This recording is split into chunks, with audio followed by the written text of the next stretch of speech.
Evolutionary.org podcast coming away. Q&A 409. Stevesmi and the Rickster. What's up, buddy? Hey, what's up, Steve? What's up, guys? How's everybody doing out there? How's everybody doing? All right, guys. So we're going to do 4 really good steroid topics. This is going to be a fun one. The first one we're going to talk about is Tren, the best powerlifter steroid. And you know what? We can make an argument about things like Superdrol and Halo and Trenbolone, Ment, some of those more very powerful steroids, even Anadrol. But I'm telling you, Trenbolone is the absolute king. It's the king of steroids. And I can say from personal experience, you will not be able to lift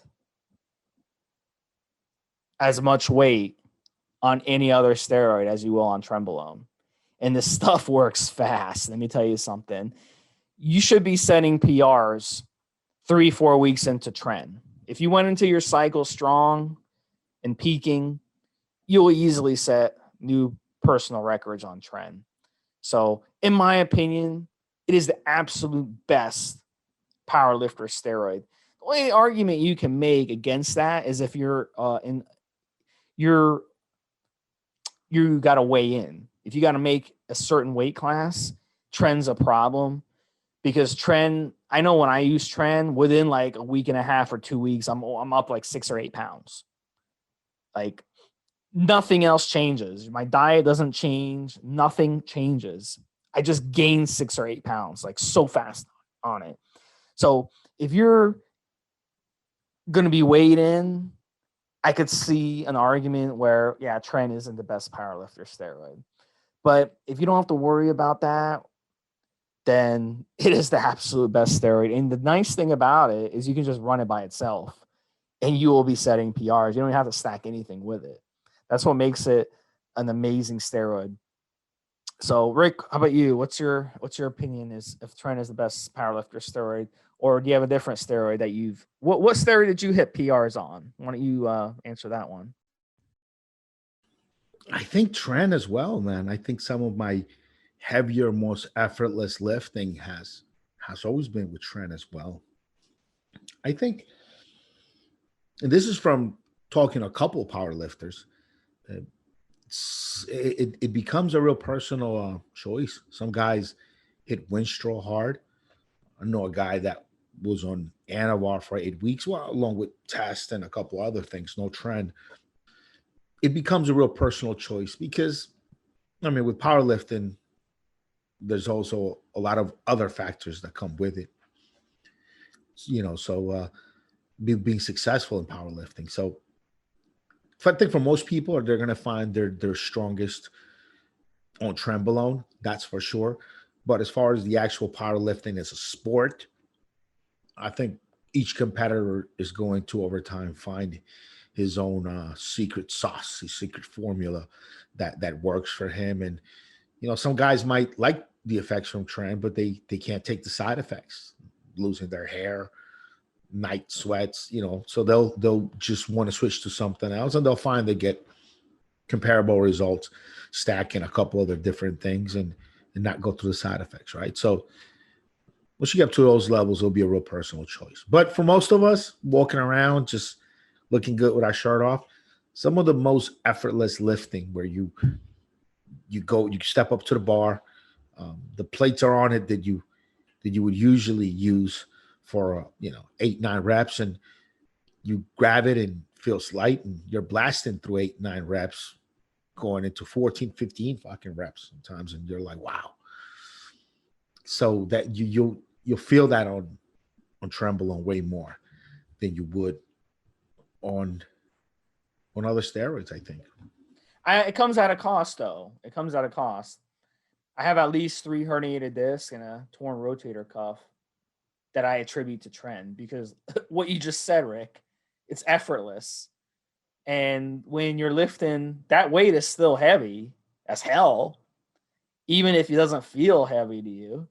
So it's still doing something. It's still causing damage to your soft tissues in the process and your discs, right? So, I mean, it comes at a cost. So just be careful with tren, guys. I can't stress that enough. This is why I don't like people when they use tren with a bunch of other steroids or stack it with a bunch of other steroids, especially androgenic steroids. I think you should stack tren solo or with a mild compound only. You should never stack it with an androgenic compound because you're going to cause more damage that way to your body when you do that. But if you just run the tren by itself, say 200 or 250 milligrams a week, a nice conservative dose, you'll still get personal records, but you won't take it to an extreme where you're going to like improve like 50 or 60 pounds on your bench after like 3 weeks. That's way too much pressure on your body and it's going to lead to injuries. So that's the thing about tren. It's just a different animal. So I mean, you've got to try it at some point, but you have to run it smart if you want to stay healthy. So I'm gonna lead the next one, Rick, and then you'll lead the one after that. But I want to get into why DECA is so good for bulking. So I have some theories that I've thrown around on the forums, and I'm gonna toss it to you guys on why DECA is so good. So all decadurabolin, it's a nandrolone. It's a long ester nandrolone that has a decanate ester attached to it. And you have nandrolone phenylpropionate, which is NPP, which is nandrolone, but it's a short ester attached to it. It's got the phenylpropionate ester, right? So the difference between them, the phenylpropionate ester, much shorter ester, the decanate ester, we're talking 14, 15, 16-day half-life. So it's going to take longer to peak in your body, but it's also going to take longer to be out of your body. So those are the differences. Better than nandrolone, what is it? It's basically testosterone with an atom change. Now that atom change was done to reduce its androgenic and its estrogenic property. So it does aromatize a fifth as much as testosterone, meaning 5 times less than testosterone, not 5 times more, 5 times less. So guys in the old days used to run DECA for those 2 reasons. Number one, long ester. They only had to inject once a week. They love that shit. Okay. Because back in those days, injecting was much more of a taboo. Number 2, besides the long ester, is the lack of aromatization. So they didn't have to worry about getting these estrogenic side effects because in those days, they had no way to combat estrogen. So now that we understand that nandrolone is testosterone, but it's missing that atom. In fact, if you run blood work on DECA, your testosterone levels will actually be elevated because it shows up in your blood work as testosterone. So isn't that amazing? But here's my theory as to why DECA is so good for appetite and why it boosts your appetite when you're on it. So testosterone, we've run it. A lot of people have run it before and they notice a boost in their appetite. Okay, it's an anabolic steroid. It boosts protein synthesis. It's going to make you more hungrier to an extent. But DECA goes a step further because when you're running the DECA, you're not dealing with all these side effects that come with testosterone. A moderate amount of testosterone, say 500 milligrams a week, versus a moderate amount of DECA, 500 milligrams a week. With a testosterone, you're going to get androgenic side effects. You're going to get heart strain. You're going to get more liver strain. You're going to get more kidney strain. You're going to get more prostate issues because it's going to convert to DHT. You're going to get head hair falling out. You're going to get the estrogenic side effects. Possible the gynecomastia could come around, the bloating. You're going to get all that. Now, the bloating itself will cause problems in your body, will cause that heart strain in your body, right? It's like carrying around jugs of water on your back all day. So it's going to stress out your body. So when you're under all that stress, your appetite's going to go down. You ever been in a stressful situation and you have no appetite? Well, that's why, because your body is in that flight or fight mood. It doesn't want food during that stress. So, and if you were to eat, you're going to throw up because your body doesn't want the food. It's going to want to get rid of everything It's not going to want you to put more stuff in it. It doesn't want more work to do. It doesn't want to be fed anything and have to process that food. So when you're running DECA, you don't have those side effects that come with testosterone, a moderate amount of testosterone. You don't have that inflammation. You don't have those DHT sides, the estrogenic sides, the androgenic sides. You don't have the heart strain because you're not getting that water retention. So that's why on DECA, you notice your appetite goes up way more than if you were to run the same amount of testosterone or same amount of tren or any of these other steroids that come with way worse side effects. So DECA, you get those benefits of testosterone without the side effects. So that's my theory on why you get such a big boost of appetite. Because I'm running DECA right now, and I have a crazy amount of appetite. I'm not even running a lot of it. I'm only running like 100, 150 milligrams a week of it. And my appetite's sky high on this stuff. You know, it's really amazing. So that's my theory, guys. And, you know, if you want to discuss it, come on the forums. You can say why I'm wrong, or you can agree with me. But I think it makes sense. I think it makes sense because as humans, when we have a healthy body, we are going to have more appetite. When we have an unhealthy body and our body's under a lot of stress, which happens when you're running steroids, then your body's not going to have an appetite. The appetite's going to go down.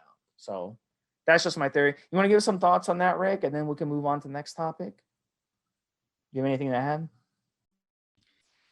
I think that's a good theory on DECA.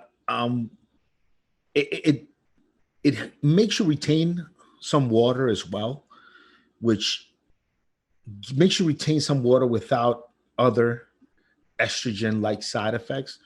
I think some of that water retention can help your strength a little bit. It's not as bad as, let's say, Dianabol for water retention, but it is not that clean when it comes to being a steroid. And some of my best bulk and my best gains came from when I had a little bit of water retention, when I had a little bit of bloat, growing more muscle under all that bloat. I think that contributes to it a bit. Plus everything else you said, Steve. So I mean, good assessment. I think EQ too could be another one because EQ also is very mild and has low side effects. A lot of people report EQ gives them a lot of appetite. So you're getting the steroid benefits without the side effects. I think that kind of the connection there. But if you have trouble with appetite all of a sudden, that's a red flag that you're sick. Like when you have the flu, like people who get the coronavirus, I know you got the coronavirus, Rick. You weren't hungry on coronavirus, right? You had like no appetite, correct? I never lost my sense of smell. I was okay. I was pretty. But usually when you get, most people report they lose appetite. When your body is sick, your body does not want. I was just tired. I was tired like a motherfucker for about really sick, kind of feeling temperature or cough or anything, 4 days, and it was done. But I was exhausted for almost a month. All right, guys. So next one, this one's for you, Rick. Little known steroid supplements that guys should be using. So why don't you talk about both your thoughts on steroids and supplements that guys should be using that we don't really talk about, no one ever talks about?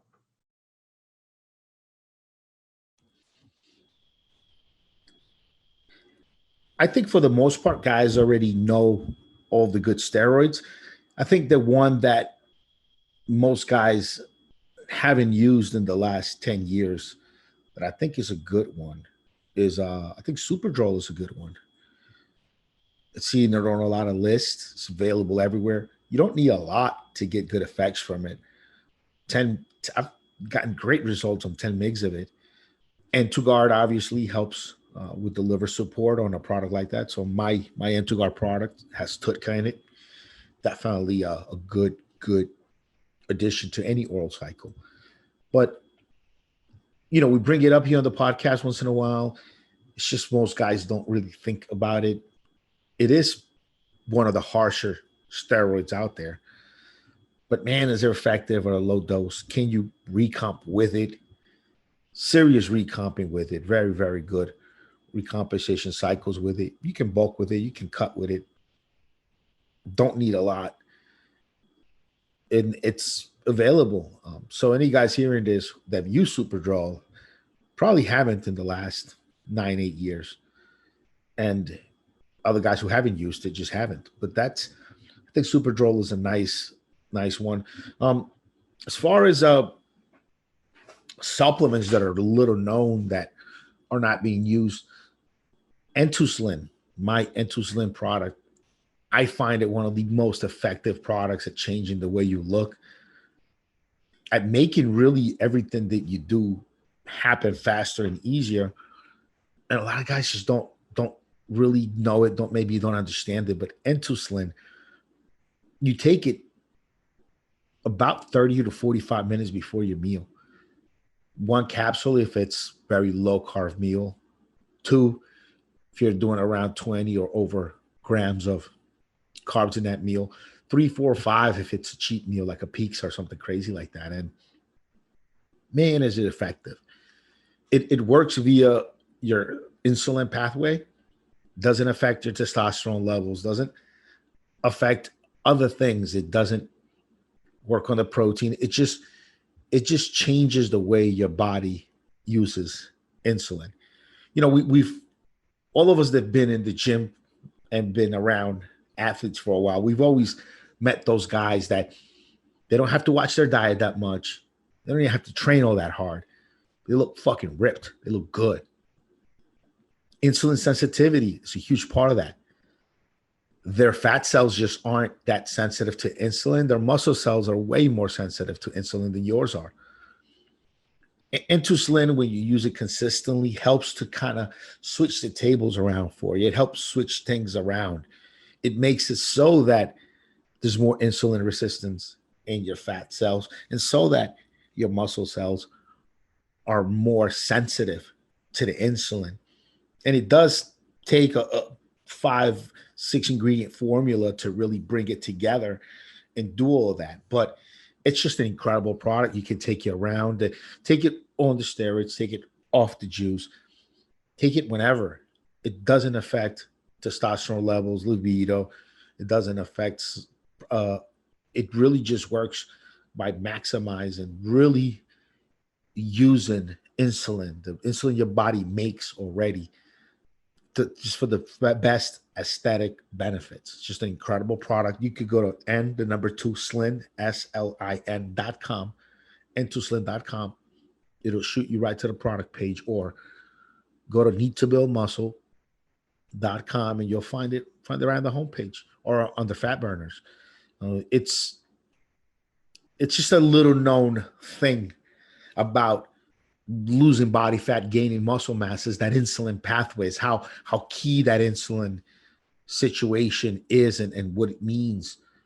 And I think if more people were aware of it and exploited it, you'd get a lot of guys looking really darn good without abusing steroids to that degree. I mean, yeah, but Entuslin, I mean, you don't have to take post-psychotherapy for it after.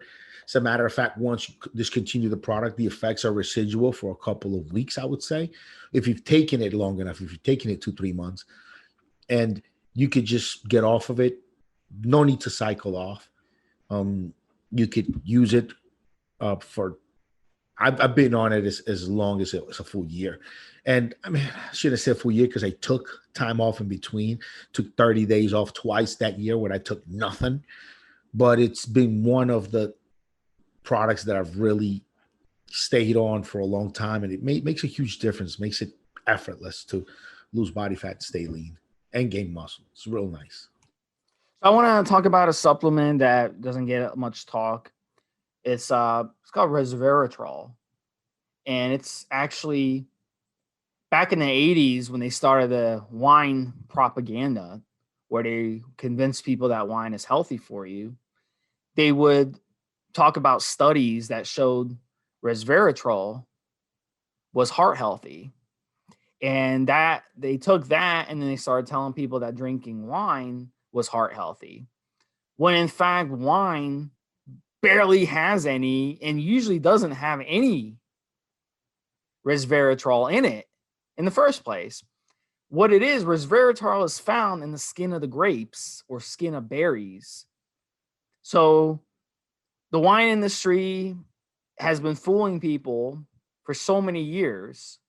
And people, they get a creamy sense of satisfaction who drink wine. They're like, oh, I'm drinking wine. It's good for me. It's good for my heart. When it isn't. How could alcohol be good for you? It doesn't make any fucking sense. But they've convinced people.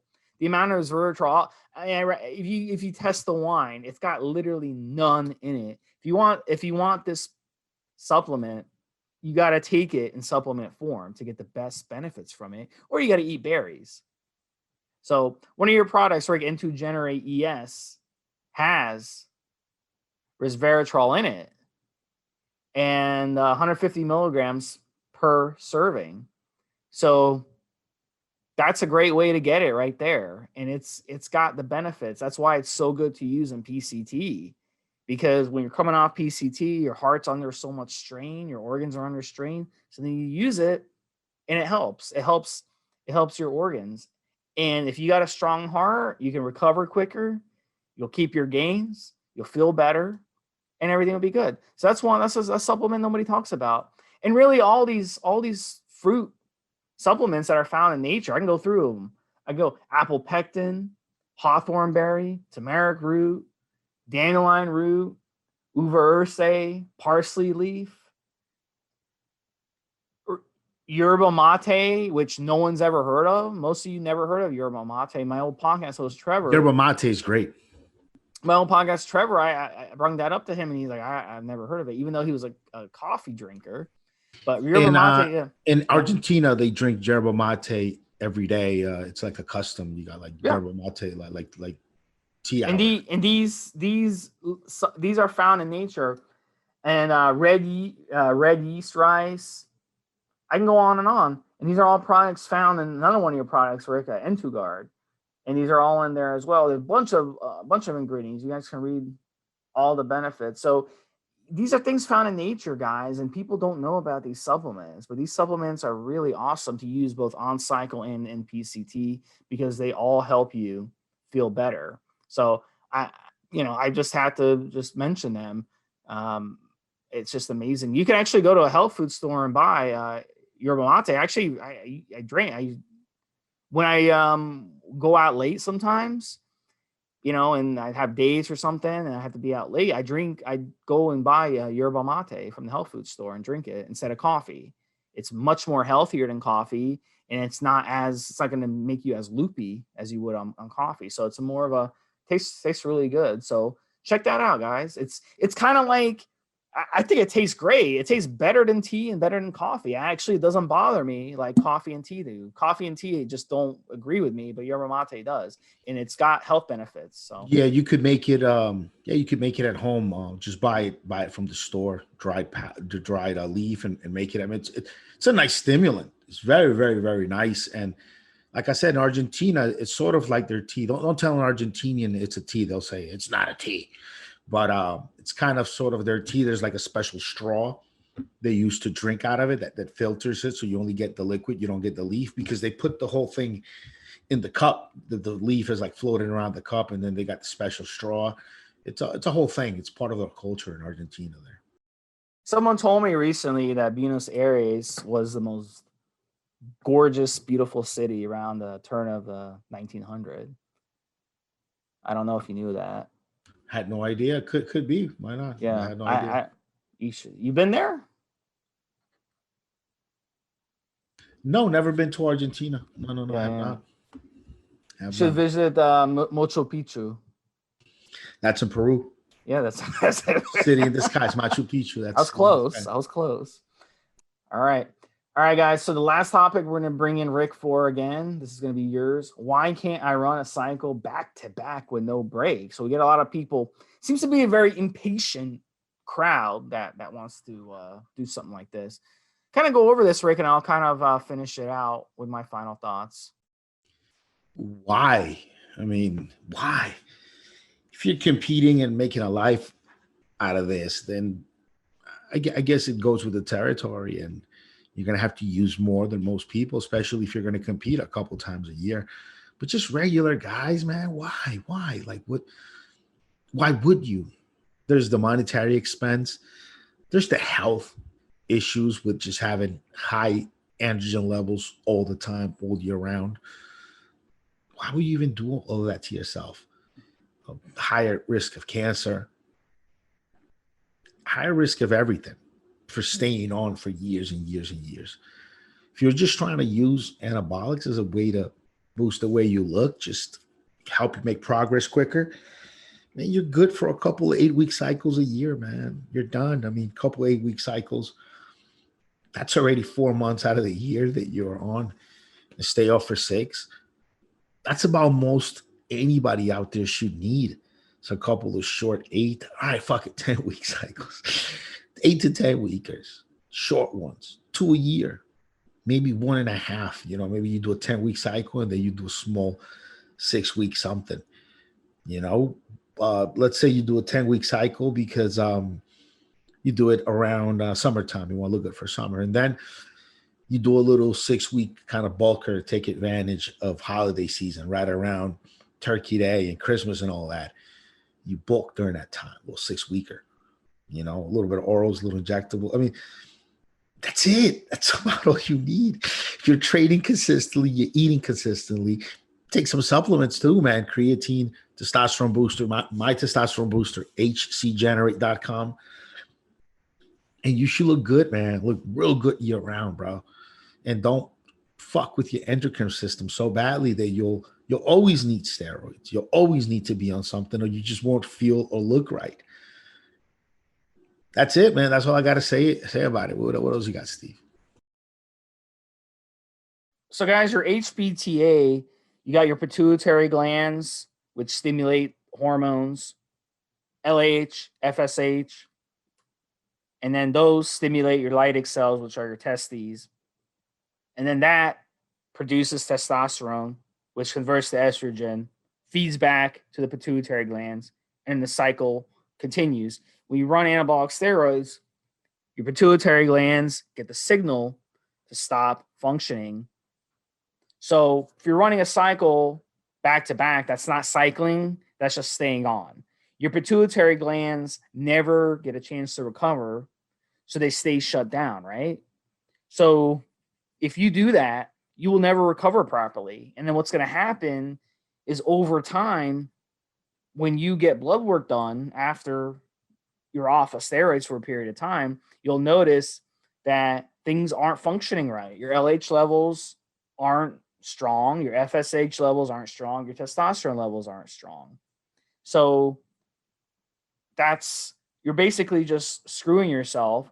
And then you're rapidly going to be in a situation where you need to go on TRT, testosterone replacement therapy, which a lot of guys are on now because they fucked themselves up by doing exactly this, by not giving themselves enough time. So what I recommend is keep your cycles 12 weeks or less, okay? 8 to 12 weeks, that's it. Don't go any further than that. Make sure you cycle off twice as long as you are on. So if you ran a 12-week cycle, you need to come off 24 weeks. If you're 8 weeks, you need to come off 16 weeks. And that will keep your HPTA strong long-term where you won't need TRT because the tortoise will beat the hare. Being impatient, you run your cycle, you feel great on it, you're already planning your second cycle, and you come off and you don't have that feeling anymore and you want to go back on right away. It's impatience.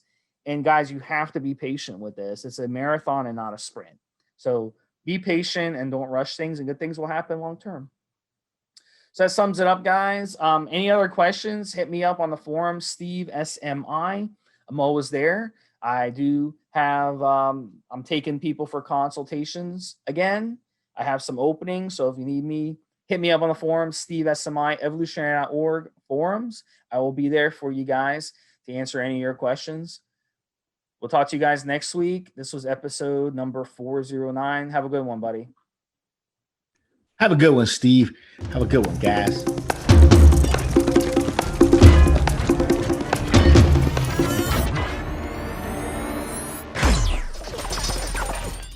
Guys, this is the required legal disclaimer. We are only sharing our experience from years of steroid use. We are not doctors, and none of what we say should be regarded as medical advice. Always check with your doctor before taking any drugs or starting any training program.